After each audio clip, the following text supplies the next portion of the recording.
사랑하는 우리 기쁜 뜻교회 성도 여러분, 오늘도 여러분의 삶 가운데서 주님의 말씀이 풍성히 임하시기를 축복합니다. 우리 옆에 계신 분들하고 인사합니다. 주님의 이름으로 축복합니다. 주님의 이름으로 축복합니다. 자, 오늘 말씀의 제목이 뭘까요? 오늘 말씀의 부제를 달자면 지혜로운 자와 어리석은 자라고 우리가 이렇게 이야기할 수 있을 겁니다. 자, 오늘 본문의 말씀은요, 지금까지 우리가 살펴봤던 이 예수님의 산상수훈의 말씀을 총 결론하는 부분이다라고 이야기할 수 있습니다. 오늘 예수님은 율법을 새롭게 재해석해 주셨습니다. 그리고 그 본래의 뜻을 우리에게 가르쳐 주시면서 우리로 하여금 그 말씀을 듣고 행하는 것이 하나님의 나라와 의를 이루는 삶이 된다라고 우리에게 말씀해 주고 계시죠. 뿐만 아니라 오늘 당신이 먼저 그 말씀을 이루는 삶을 사심을 통해서 오늘 우리에게 본이 되어 주셨습니다. 오늘 이에 반해서 율법의 열심으로는 여러분 이 바리새인들을 따라갈 수 없을 정도로 그들은 굉장히 율법을 지키는 것에 있어서는 열심을 냈던 사람들입니다. 하지만 그들의 이러한 열심은 결국 자신의 의를 이루는 헛된 행위가 되고 말았던 것이죠. 우리가 앞에서 계속 살펴보고 있는 것처럼 오늘 예수 그리스도를 통해 드러난 하나님의 의와 바리새인으로 대표되는 나 자신의 의가 분명하게 대비되고 있는 것을 보게 됩니다. 여러분 오늘 본문에는 그래서 두 사람이 또 등장을 합니다. 지혜로운 사람과 어리석은 사람입니다. 그들의 특징은 똑같이 집을 짓습니다. 그러나 그들의 가장 큰 차이는 뭐냐면 어디에 집을 짓느냐가 큰 차이가 나타나게 되지요. 한 사람은 반석 위에 집을 짓습니다. 다른 사람은 어디에 짓습니까? 모래 위에 짓습니다. 여러분 이것을 누가복음에서는 흙이다라고 표현을 하고 있어요. 자, 한 사람은 반석 위에 집을 짓고요. 한 사람은 모래 위에 흙 위에 집을 짓습니다. 그리고 큰 비와 창수와 바람을 만나게 됩니다. 그 집이 결국 무너지느냐 아니면 든든히 서 있느냐가 결정되게 됩니다. 여러분 너무나도 분명한 결과가 오늘 성경에 드러나 있지요. 오늘 여러분은 이 말씀을 통해서 무엇을 깨달으셨습니까? 여러분 오늘 이 시간에 반석 위에 하나님이 기뻐하실 집을 지어가는 우리 모두가 될 수 있기를 주님의 이름으로 축복합니다. 자, 여러분 이 비유의 말씀도요 굉장히 여러분 유명한 말씀인데 여러분 이 말씀을 통해서 오늘 우리가 먼저 깨닫게 되는 게 뭘까요? 첫째로 우리가 먼저 깨닫게 되는 것이 있습니다. 그것은 뭐냐면 비와 창수와 바람이 없는 인생은 아무도 없다라는 것입니다. 여러분 비와 창수와 바람은 자연의 현상이지요. 그리고 이것은 인간의 힘으로 쉽게 극복하거나 피할 수 있는 것이 아닙니다. 뿐만 아니라 언제 어떻게 피해를 입을지 속단할 수도 없는 것입니다. 여러분 그렇습니다. 오늘 본문의 말씀을 통해 우리는요 한 가지 분명한 사실을 깨닫게 되는데 그것은 뭐냐면 우리의 인생 가운데서 반드시 비와 창수와 바람으로 상징되는 일들을 우리는 겪게 될 것이다 라는 겁니다. 여러분 그래서 장재일 목사님은 오늘 본문과 관련해서 이렇게 설명을 하고 있어요. 이스라엘의 지형과 고대의 빈곤한 삶을 근거로 생각해 볼 때 사람들은 반드시 곡식을 재배할 수 있는 비옥한 토지 옆에 살아야 했고 일반적으로 산과 산 사이 골짜기의 하류에는 산과 산 사이에서 흘러내려온 토사에 의해서 비옥한 땅이 형성되어 좋은 동토가 된다고 합니다. 오늘 본문의 모래로 표현된 부분을 바로 누가복음은 흙으로 표현하고 있는데요. 바로 그 부분을 이야기하고 있다는 것이죠. 그래서 일반적으로 곡식을 얻기 위해 이 골짜기의 토사들이 이루어 놓은 비옥한 경작지에 살았다고 하는데 우리가 주로 시골에 가서 대체적으로 집들이 어디에 모여 있는지를 보면 여러분 이해하기가 쉬울 것입니다. 주로 경작지 주변에 마을들이 많이 형성이 되게 되지요. 여기서 주의할 것이 한 가지 있는데 지형적 특성상 이 골짜기에 살 때는 항상 창수를 주의해야 한다는 겁니다.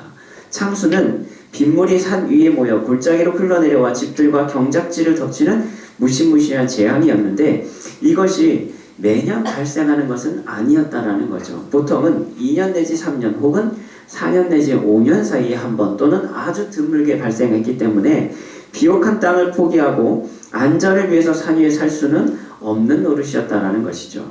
하지만 이 창수가 언제 올지 모른다 할지라도 분명히 있다라는 것이죠. 그렇습니다. 우리 사랑하는 붓들교회 성도 여러분, 우리는요 날마다 집을 지어갑니다. 필요에 따라 여러 집을 짓기도 합니다. 또한 반드시 지어야 할 줄로 믿습니다. 성경도 오늘 우리가 하나님의 성전인 것과 또한 그리스도 예수 안에서 함께 지어져 간다라고 우리에게 말씀하고 있습니다. 고린도전서 3장 16절에 보면 너희가 하나님의 성전인 것과 하나님의 성령이 너희 안에 계시는 것을 알지 못하느냐라고 말씀하고 계시죠. 우리가 어떤 존재라고요? 성전이다라는 거예요. 왜요? 우리 안에 누가 계시기 때문에? 하나님의 성령이 우리 안에 함께 하시기 때문에 우리가 거룩한 성전이다라는 것이에요. 여러분, 우리 자체가 거룩한 집이고요. 그렇죠? 거룩한 장소입니다. 뿐만 아니라 에베소서 2장 22절에도 또 이렇게 말씀해요. 너희도 성령 안에서 하나님의 거하실 처소가 되기 위하여 그리스도 예수 안에서 함께 지어져 가느니라. 여러분, 너희도 성령 안에서 하나님의 거하실 처소가 되기 위하여. 그러니까 성령님께서 여러분 우리 안에 거하시는 처소가 우리가 되기 위해서 우리가 어떻게 하는 거예요?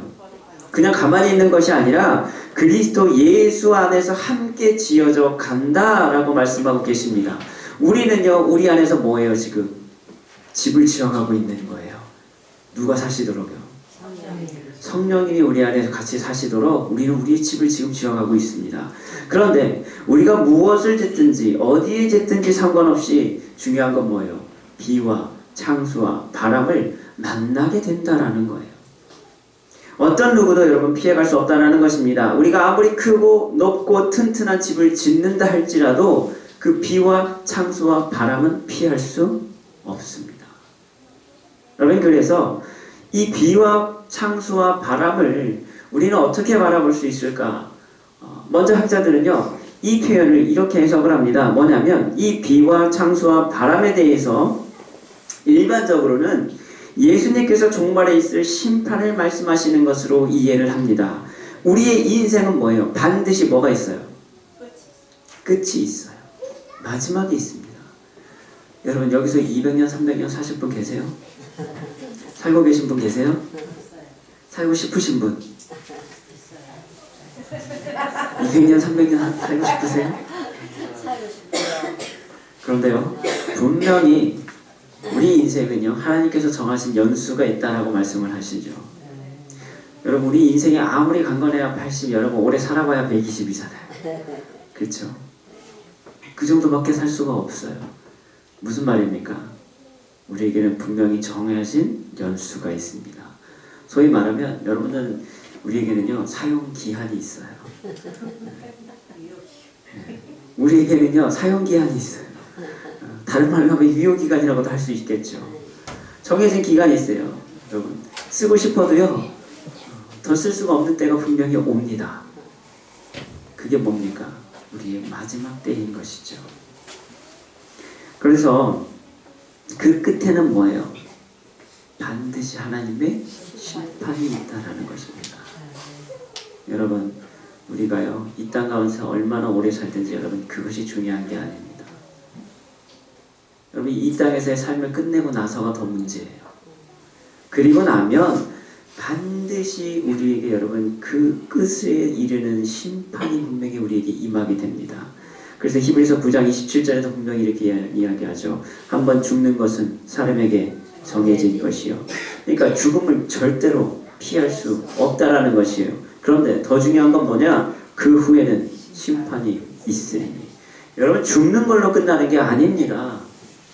죽으면 여러분 인생 끝이라고 생각하십니까? 죽는 게 끝이 아니에요. 사실은 더 무서운 게 남았어요. 뭐예요? 심판이 남았어요.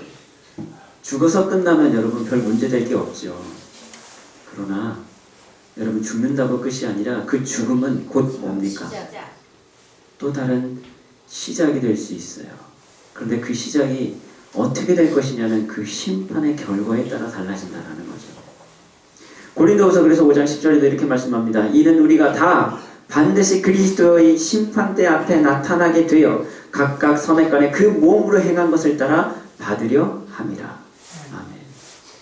우리가 몸으로 행한 대로요, 선악간에 뭐예요? 그 몸으로 행한 것에 따라서 심판대 앞에서 여러분 판단받게 될 것이다라는 거예요. 어떤 인생도 여러분 이 심판을 피할 수가 없다라는 거예요. 여러분 비와 창수와 이 바람으로 상징되는 여러분 이 마지막 종말의 심판을 어떤 누구도 뭐예요? 피할 수 없습니다. 그때가 언제 올지는 우리도 몰라요. 그러나 반드시 당하게 된다라는 것이죠. 세상에 그 어떤 것도 우리는요 이 심판을 피할 수 없다라는 거예요.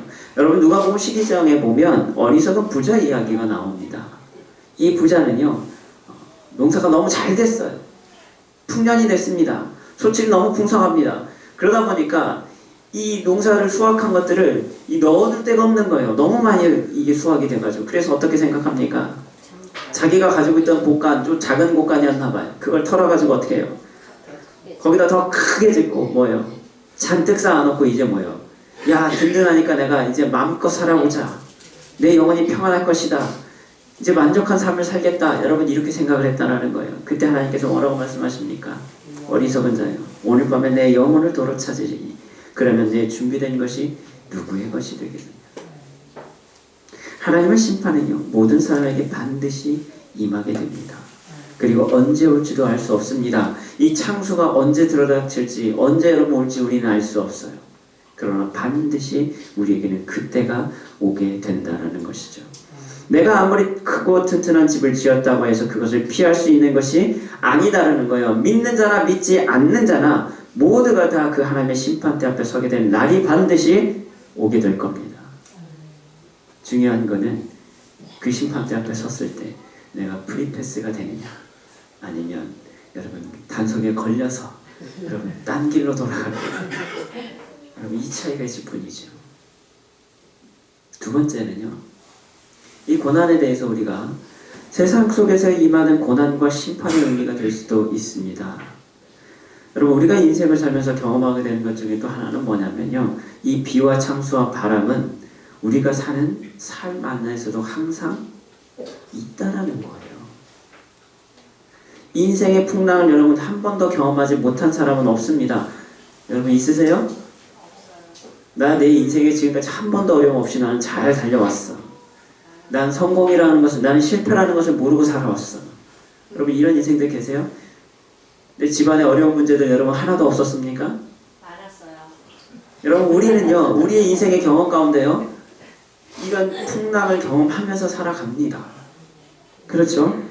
우리는 평생을 걸쳐서 열심히 집을 지으면서 살아가요. 무슨 말이냐면 내가 생각할 때 좋은 것, 내가 생각할 때 멋진 것, 튼튼한 것, 내가 평생을 지킬 수 있는 것이라고 생각하고 그것을 짓기 위해서 열심히 여러분 우리는 달려갑니다. 여러분 이 인생은 계속 그 집을 지어가는 과정이에요. 그걸 짓기 위해서 여러분 우리가 무엇이든지 계속 노력을 하죠. 이렇게 이거 갖다가 쓰면 튼튼하게 잘 질 거야. 이거 갖다가 이렇게 하면 멋지게 질 수 있을 거야. 이거 하면 정말 안전할 거야. 담을 이렇게 높게 세워야지. 여러분 이렇게 우리는 열심히 집을 짓는 인생을 지금 살아가고 있다는 거예요. 홍수를 막으려고 여러분 야 미리 위험을 막기 위해서 댐이라도 한번 막아보자 해서 댐을 건설하기도 하죠. 열심히 그래서 그 창수와 바람을 막아보려고 합니다. 하지만 풍랑 없는 바다가 없듯이 생각하지 못한 것을 통해 여러분 상상을 넘는 창수와 바람이 불어닥치게 됩니다. 그간 여러분 이룬 모든 것을 무너뜨리는 것만 같기도 합니다. 에스겔서 13장에 보면요 그 표현이 분명히 나와요. 거짓 선지자들이요 거짓 예언을 막 합니다. 그럴 때 하나님께서 뭐예요? 그 거짓 예언하는 자들에게 여러분 하나님께서 심판의 말씀을 하시는데 그때 나오는 것들이 뭐냐면 여러분 무너진 담에 대한 표현을 말씀하고 계세요. 너희들이 안전하다 튼튼하다 이런 거 할 거 그런 거 결국 뭐예요? 아무 소용없다는 거예요. 왜요? 하나님께서 그걸 다 무너뜨려 버리겠다는 거예요. 여러분 우리 인생 가운데 여러분 이런 풍파를 우리는 얼마든지 경험할 수 있다는 거예요. 지금까지 우리에게 닥친 여러분 닥칠 수 있는 이런 막연한 두려움 가운데 우리는 그것을 극복하기 위해서 여러분 애써옵니다. 좀 더 크고 좀 더 안전하고 좀 더 평안하게 갈 수 있는 그 길을 세상 가운데 구하는 삶을 삽니다. 여러분 그래서 어떻게 하면 내가 편하게 먹고 살 수 있을까? 내가 평탄한 길을 갈 수 있을까? 여러분 거기에 대해서 열심히 애쓰고 있잖아요. 노력하고 계시잖아요. 그런데 그것이 뭐예요? 그것이 우리를 지켜주지 못한다는 거예요. 불어닥치는 비와 바람과 여러분 이 창수 앞에서는요, 그것이 뭐예요? 아무것도 아닐 수 있다는 거예요. 순식간에 쓸려서 씻겨버릴 수가 있게 된다는 거예요. 그래서 예수님을 믿으면 그런 삶을 살 것이다라는 기대를 품기도 합니다. 혹시 예수님 믿으면 내가 복을 받고 잘 살고 잘 먹고 잘 살 수 있고 예수님 믿으면 내가 믿으면 복 받는 삶을 산대더라. 여러분 그래서 혹시 예수님 믿고 계십니까? 아닌가요? 그런 기대감 없으세요? 있어요. 있잖아요, 그죠? 주님 믿으면 복 받아야 되잖아요, 그죠? 그런데 여러분 그런 기대감조차 여지없이 무너질 때도 있다라는 거예요. 오히려 주님은 우리가 믿음으로 말미암아 고난도 겸하여 밟게 될 것이다라고 분명히 말씀하고 있습니다. 그러면 여러분 뭔가 좀 달라지죠. 내가 예수님 믿으면 이제 어려움도 없고 고난도 없고 실패도 없고 내가 성공만 하는 인생이 될 것 같은데, 그런데 여러분 믿는 자들에게도 임하는 여러분 이 창수가 있다라는 거예요. 오히려 주님은 믿기 때문에 더 받아야 될 고난도 있다라고 말씀하고 계십니다. 자녀이며 또한 상속자 곧 하나님의 상속자여 그리스도와 함께한 상속자니 우리가 그와 함께 영광을 받기 위하여 고난도 함께 받아야 할 것입니다. 그러므로 우리가 무엇을 어떻게 짓느냐, 여러분 이것이 중요한 것이 아니다라는 것을 오늘 우리는 말씀 통해 또 깨닫게 됩니다. 오히려 오늘 핵심은 뭡니까? 무엇을 어떻게 지을 거냐가 아니라 어디에 지을 거냐의 문제다라는 것이죠. 그래서 여러분 두 번째 우리가 나눠야 될 말씀은 뭐냐면 반석 위에 지은 집은 절대로 무너지지 않습니다. 여러분 오늘 본문은요 모래와 반석을 대비하고 있죠. 자, 공통점은 뭡니까? 집 짓는 것도 있고요. 또 하나가 있어요. 뭐냐면요 반석에 짓든지 모래에 짓든지 비와 창수와 바람은 똑같이 당한다는 사실입니다. 그러나 결정적인 차이가 있다면 그것이 무너지지 않고 견디느냐 아니면 그냥 무너져버리느냐의 결정적인 차이가 바로 여기에서 드러나게 됩니다. 여러분 아기돼지 삼형제 이야기 잘 아시죠? 안 들어보신 분 계세요? 자, 아기돼지 삼형제 여러분 동화 이야기 잘 아실 거예요. 자, 이 아기돼지 삼형제가 이제 웬만큼 성장을 합니다. 이제 그러니까 엄마가 이 아이들을 독립을 시킵니다. 자, 이제 니들 모두 다 나가서 니들 각자 알아서 살아라 하고 쫓아내죠. 자, 그래서 이 삼형제가 돼지 삼형제가 이제 각자 자기의 집을 짓습니다. 첫째가 집을 짓습니다. 뭘로 집을 짓습니까? 지푸라기로 집을 짓습니다. 둘째가 집을 짓습니다. 뭘로요? 나무로 집을 짓습니다.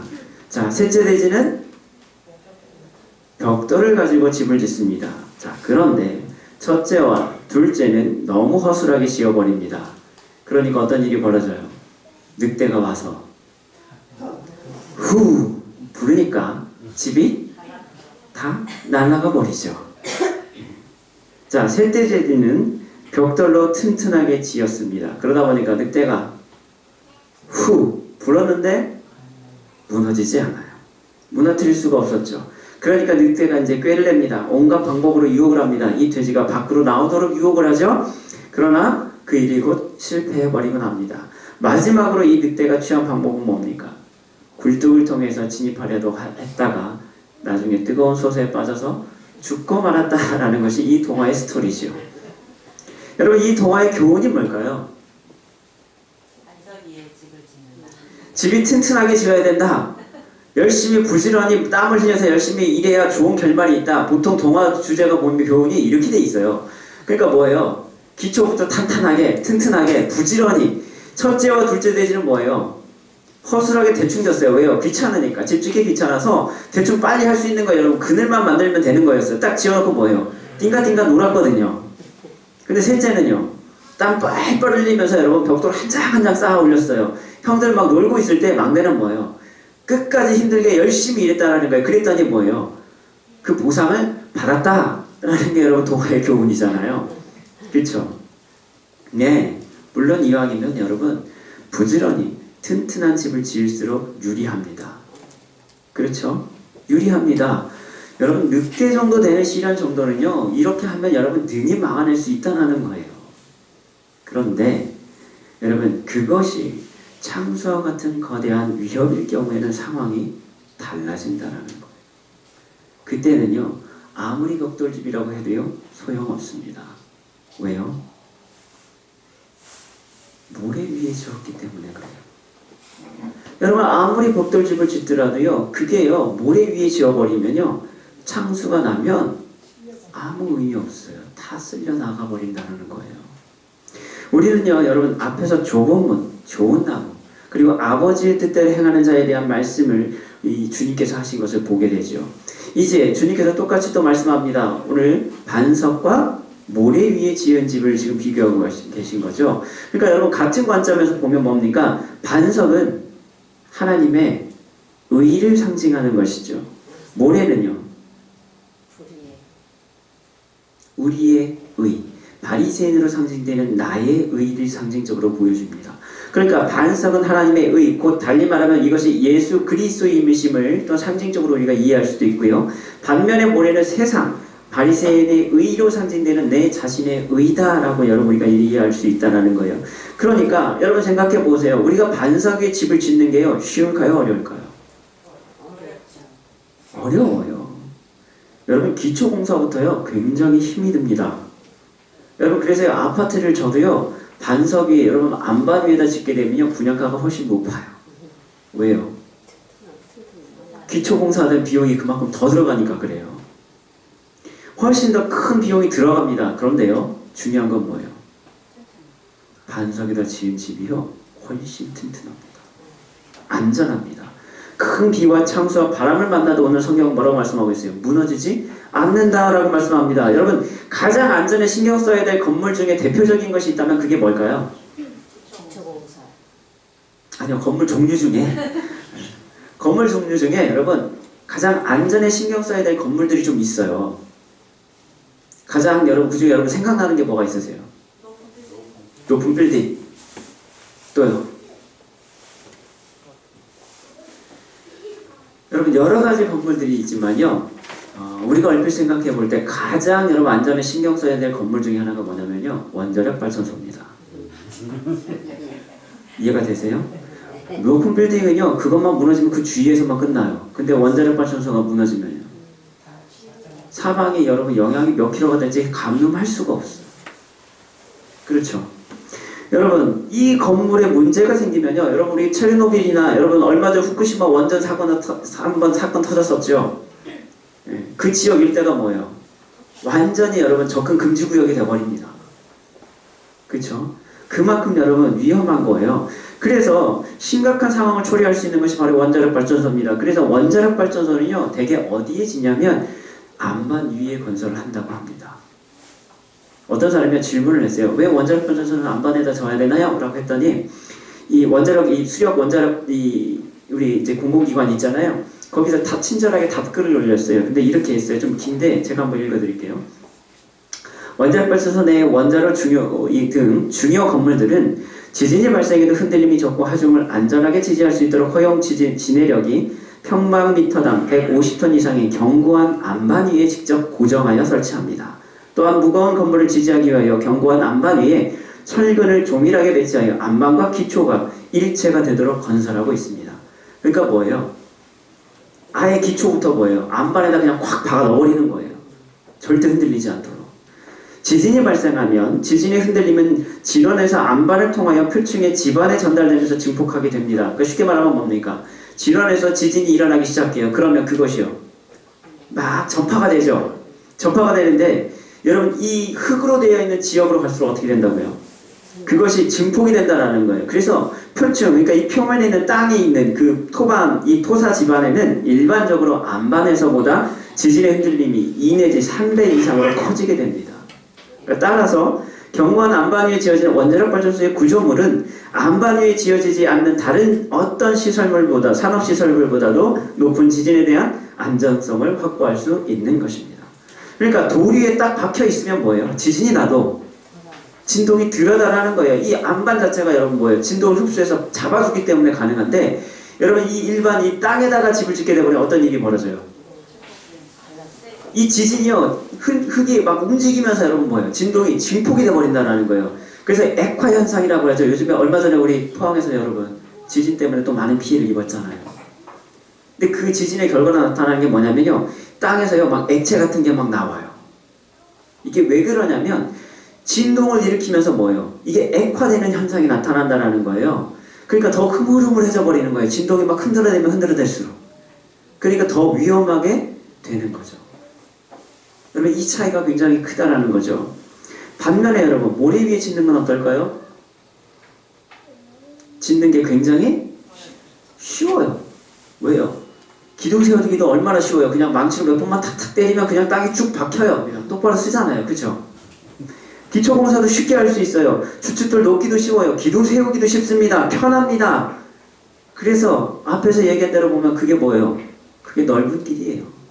남들이 많이 가고요. 편한 길이에요. 쉽게 수월하게 할 수 있는 길입니다. 많은 사람들이 그래서 그곳에 집을 짓습니다. 안전보다는 당장의 편안함과 풍족함을 누리는 것에 더 관심을 갖는다는 거예요. 근데 문제는 뭐예요? 다가올 창수에 대비를 하지 않는다는 거죠. 그런 자들을 오늘 주님은 모래 위에 집을 지은 어리석은 자들이다 라고 말씀합니다. 여러분, 당장 눈앞의 것에 매몰되어 미래를 보지 못한다는 거죠. 여러분, 그래서 한번 이렇게 창수를 당했으면 그 다음에 또 뭐 해야 돼요? 이제 좀 안전한 데다 집을 좀 줘야 될 거 아니에요. 그쵸? 근데 꼭 뭐예요? 또 그 옆에다가 또 같이 또 집을 줘요. 여러분, 그게 우리의 인생이다라는 거예요. 주님은 그것을 뭐라고 말씀하세요? 어리석은 자. 너희들 왜 그러면서 계속 왜요? 무너질 줄 알면서 왜 또 거기다 집을 짓냐라는 거. 세상 가운데 집 짓다가 무너졌으면 뭐예요 이제는? 알아서 들어와야 될 거 아니에요. 그죠? 알아서 깨달아야 될 거 아니에요. 근데 뭐예요? 또 나가요. 또 살만하면 뭐예요? 또 나가요. 그리고 나서 또 무너져 봐야 돼. 그래야 또 들어와요. 그러다가 또 뭐예요? 또 나가서 또 짓기 시작해요. 그게 어리석은 인생이다라는 거예요. 사랑하는 성도 여러분, 우리 인생에 지금 여러분 어디에 지금 지어져 있습니까? 여러분 어느 곳에 여러분 우리 집을 짓고 계세요? 반석입니까? 모래입니까? 오늘 주님은 우리에게 그것을 판단하는 분명한 기준을 제시해주고 있습니다. 그래서 오늘 세 번째, 오늘 그 기준이 뭘까? 오늘 주님 우리에게 이렇게 말씀하시죠. 참된 지혜는 그래서 말씀을 듣고 행하는 그 순종으로 완성된다라는 거예요. 여러분, 반석 위에 이 집을 지은 사람이 지혜로운 사람이다. 오늘 주님은 우리에게 말씀합니다. 성경에서 말하는 지혜가 뭘까요? 하나님의 말씀을 행하는 자. 그렇죠. 여러분 시편 119편, 여러분 11편 10절에 보면 이렇게 말씀합니다. 여호와를 경외함이 지혜의 근본이라 그의 계명을 지키는 자는 다 훌륭한 지각을 가진 자니 여호와를 찬양함이 영원히 계속되리로다. 아멘. 여러분 성경에서 말하는 지혜는 그래서 인간의 영리함과는 분명히 다르다라는 거예요. 인간의 상식과 경험을 넘어서는 것이다라는 거예요. 하나님의 뜻을 행하며 순종하는 것, 그것이 진짜 지혜다라고 성경은 가르칩니다. 이 사람이 지혜로운 사람이다라는 거예요. 여러분 솔로몬이 고백하는 게 뭡니까? 여러분 잠언과 여러분 이 전도서를 통해서 결국 뭡니까? 내가 이것도 해보고 저것도 해보고 내가 세상에 누릴 만한 거 다 누려봤는데 봤더니 뭐예요? 헛되고 헛된 거밖에 없었다라는 거예요. 아니다라는 거예요. 내가 지혜도 있어 봐서 내가 이것도 해보고 저것도 해보고 내가 다 해봤지만 내가 니들 경험 못 해본 것까지 내가 다 해봤지만 그런데 뭐예요? 야 그거 해봐야 다 의미 없더라. 그래서 결론을 깨닫는 게 뭐예요? 하나님 섬기는 거, 하나님 사랑하는 거, 하나님 경외하는 거, 야 이거만한 거 없어. 여러분 그렇게 똑똑했던 지혜 있던 사람 이 솔로몬조차도 여러분 말년했던 고백이 바로 그거였다라는 것이죠. 여러분 오늘 주님은요 그런 자가 지혜 있는 자다라고 말씀합니다. 이 사람은 반석 위에 집을 짓는 사람이죠. 반석 위에 집을 짓는다라는 것은 오늘 주님의 말씀을 하면 뭡니까? 주의 말씀을 듣고 행하는 자다라고 말씀합니다. 그러니까 주님의 말씀을 듣고 행하는 자가 어떤 사람이라고요? 그 사람이 지혜로운 사람이다라는 거예요. 오늘 주님은요 산상수훈의 말씀을 통해서 하나님의 나라와 의에 대해서 말씀합니다. 그리고 우리가 그 의를 듣고 행하는 여러분 자들이 되어야 우리가 또한 천국에 이룰 수 있다라고 주님은 말씀합니다. 예수님은 하나님의 말씀을 듣고 행하는 자라야 우리가 진정한 당신의 형제요 자매가 될 수 있다, 혈육이 될 수 있다라고 말씀하고 계시죠. 누가복음 8장 21절에서는 그렇게 말씀하고 있어요. 누가 내 형제냐, 누가 내 자매냐? 여러분 내가 핏줄로 연결된 너희가 형제고 자매가 아니라 뭐예요? 내 말을 듣고 행하는 자가 내 형제고 내 자매가 될 수 있다는 거예요. 여러분, 사람의 믿음은 어디서 납니까?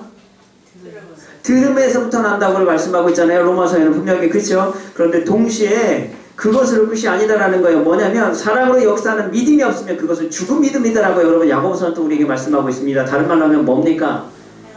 들음을 통해서 믿음이 나타나면 그 믿음이 여러분 어떻게 증거된다라는 거예요. 행함으로, 드러남으로, 여러분 사랑을 여러분 실천하는 그 삶을 통해서 여러분 뭐예요? 그 믿음이 증거될 때 그것이 살아있는 믿음이 될 수 있다는 거예요. 오늘 주님의 말씀을 듣기만 하는 자가 있습니다. 여러분 듣고 행하는 자가 있죠. 듣는 자가 지혜로운 것이 아니라 뭐예요? 듣고 행하는 자가 지혜로운 자다라고 오늘 주님은 말씀하고 있는 거예요. 그 사람이 반석 위에 집을 지은 사람이다라는 거예요. 그래서 창수가 나도 그 사람이 지은 집은 여러분 비록 그 고난 가운데 있다 할지라도 그 집이 무너지지 않는다라는 거예요. 고난이 없다라는 얘기가 아닙니다. 여러분 창수가 없다라는 얘기가 아니에요. 창수가 있어도 그 집이 무너지느냐 무너지지 않느냐의 결정적인 차이가 바로 여기에 있다라는 거예요. 마태복음 21장 여러분 28절로 31절 말씀 보면 주님께서 또 이렇게 비유를 하시죠. 예수님께서 이 포도원에 이제서 이 아버지가 두 아들에게 여러분 일을 시키는 비유를 말씀하고 계시는데요. 아버지가 이 아들을 불러갖고 이야기합니다. 얘야 포도원에 가서 오늘 일 좀 해라. 그랬더니 첫째가 이렇게 대답해요. 예 아버지 갈게요 했는데 이 아들이 가지 않습니다. 둘째 아들은 야 포도원에 가서 일 좀 해 그랬더니 뭐라고 대답했어요? 아 싫어요. 내가 왜 가요? 그랬는데 나중에 생각해보니까 야 내가 아버지한테 너무했구나. 그래가지고 어떻게 했어요? 뉘우치고 갔습니다. 자 그럴 때 여러분 주님께서 우리에게 말씀하시는 게 뭐예요? 누가 순종하는 아들이냐라는 거예요. 사랑하는 성도 여러분, 오늘 주님은요 우리에게 다시금 말씀하십니다. 듣는 것이 중요한 것이 아니라 듣고 행하는 것이 더 중요하다라는 것입니다. 듣기만 하고 순종하지 않는 것은 결코 바람직한 자녀의 모습이 아니다라는 것이죠. 여러분 집을 지을 때 건축주가 원하는 설계도가 있습니다. 그렇죠? 그 설계도대로 집을 지어야 돼요. 그래야지 문제가 생기지 않습니다. 하나님은 우리에게 하나님의 분명한 뜻과 계획을 우리에게 말씀해 주십니다. 우리로 하여금 하나님께서 짓기를 원하시는 분명한 집이 있어요. 그렇죠? 여러분의 인생 가운데 하나님께서 분명히 여러분 짓기를 원하시는 집이 있습니다. 그것이 있는데 이제 우리는 그 집을 그분의 뜻대로 여러분 집을 지어야 될 우리는 일꾼인 거예요. 그런데 주인의 말을 듣기는 듣지만 여러분 순종하진 않아요. 이렇게 지으세요 라고 설계도를 우리에게 주셨어요. 그러면 여러분 그걸 보고 우리는 뭐예요? 네 알겠습니다 라고 해놓고 그 다음에 뭐예요? 그 다음부터는 내 마음대로 짓는 거예요. 내 고집대로 짓는 거예요. 내 취향대로. 야, 이 설계도 보니까 아 이렇게 하면 안 이쁘지 하면서 뭐예요? 여기다 이걸 붙여야지 하고 여러분 갖다 막 쌓기 시작하는 거예요. 내 취향대로 내가 짓고 싶은 대로 여러분 내 모양대로 내가 짓고 싶은 곳에 여러분 집을 짓기 시작합니다. 그러다 결국 뭐예요? 인생의 창수와 바람 앞에 열심히 지었던 집들이 무너지는 경험들을 우리는 하게 됩니다. 날마다 여러분 그런 인생을 우리는 지금도 살아가고 있다는 거예요. 하지만 반석에 여러분 짓는 게 너무 힘들어서 귀찮아서 불편해서 다시 또 내 마음에 드는 곳에 여러분 집을 또 짓기 시작합니다. 이런 삶이 어리석은 자의 전형적인 모습이다라는 것이죠. 우리가 듣기는 즐겨하지만 여러분 행하기는 즐겨하지 않는 근본적인 이유가 있다면 그것은 뭡니까? 듣기는 쉽지만 행하기는 어렵고 대가를 지불해야 할 것들이 많기 때문입니다. 그래서 여전히 살아있는 내 자신의 의가 내 감정이 내 생각이 하나님의 뜻과 의를 거부하는 것이죠. 오늘도 주님 우리에게 중요한 선택을 할 것을 묻고 계십니다. 내 인생의 집을 반석 위에 짓는 지혜로운 삶을 살 것인지 아니면 모래 위에 지어 날마다 무너지는 헛된 삶을 살 것인지. 여러분 그래서 김명선 목사님은 이 누가복음 오늘 이 본문과 평행되는 누가복음 본문의 말씀을 가지고 이렇게 말씀을 하신 게 있어요. 말씀에는 삶을 변화시키는 능력이 있어서 말씀을 적용하고 실천하면 반드시 놀라운 기적을 체험하게 된다. 말씀을 실천하려면 반드시 자기 부인 곧 희생이라는 대가를 지불해야 하고 진정으로 예수님을 따라가려면 예수님처럼 내 몫에 십자가를 져야 한다. 말씀을 실천하는 사람들만이 진짜 신앙입니다. 자기 부인과 희생, 이것이 십자가의 능력이며 말씀을 듣는 사람과 준행하는 사람의 본질적인 차이다. 나는 진짜 신앙인인가? 아니면 짝퉁 신앙인인가? 여러분, 여기에 본질적인 차이가 있다는 것입니다. 오늘 나는 진짜 신앙인의 삶을 살고 있습니까? 듣고 행하는 지혜로운 자입니까? 아니면 듣지도 혹은 듣기만 하는 어리석은 자입니까?